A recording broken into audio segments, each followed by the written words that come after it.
Wire और cables बनाने वाली इस दिग्गज कंपनी के नतीजों पर करेंगे हम बात। आइए आपके सामने रख दूं। आय का आंकड़ा रहा है 2467 करोड़ का, हमारे अनुमान से बेहतर।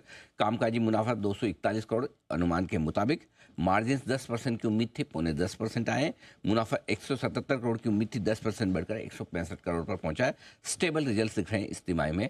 KEI इंडस्ट्रीज के अनिल गुप्ता साहब हमारे साथ कार्यक्रम में हो रहे हैं शामिल। कंपनी के चेयरमैन और मैनेजिंग डायरेक्टर हैं। गुप्ता साहब, बहुत बहुत स्वागत है आपका।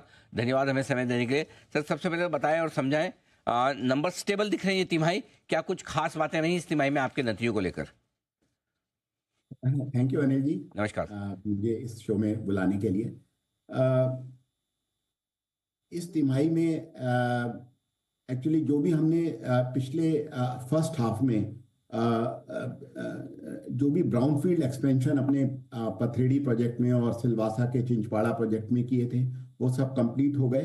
तो उसका बेनिफिट हमें इस तिहाई में मिला कि हम अपने वॉल्यूम को बढ़ा सके और अपनी ग्रोथ को मेंटेन कर सके।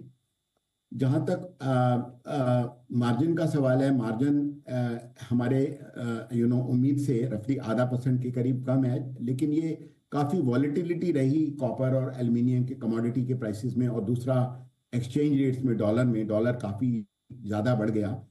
तो मैं उम्मीद करता हूँ कि पूरे साल में हम नॉर्मलाइज कर लेंगे अपने मार्जिन्स को। इस थर्ड क्वार्टर में हमारा एक्सपोर्ट भी काफ़ी सब्सटेंशियली ग्रो हुआ है और आगे भी होता रहेगा।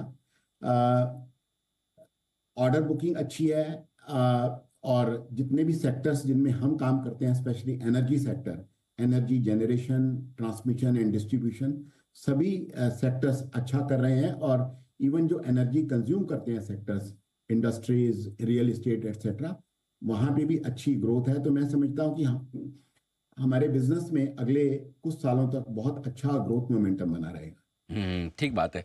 टर्की को के बिजनेस को लेकर जरा एक बार समझाएं, क्योंकि जो हमें समझ में आ रहा है कि थोड़े से आपके मुनाफे में उतनी कम ग्रोथ जो दिखी है 10% की, वो शायद टर्की के बिजनेस की वजह से।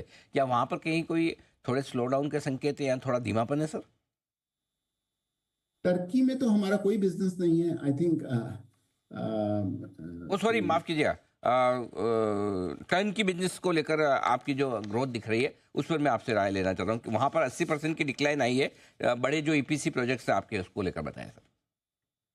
EPC प्रोजेक्ट्स, आज से 3 साल पहले हमने जो एक गाइडेंस दिया था और प्लान किया था कि हम EPC बिजनेस को मैक्सिमम 400 से 500 करोड़ के बीच में रिस्ट्रिक्ट करना चाहते हैं।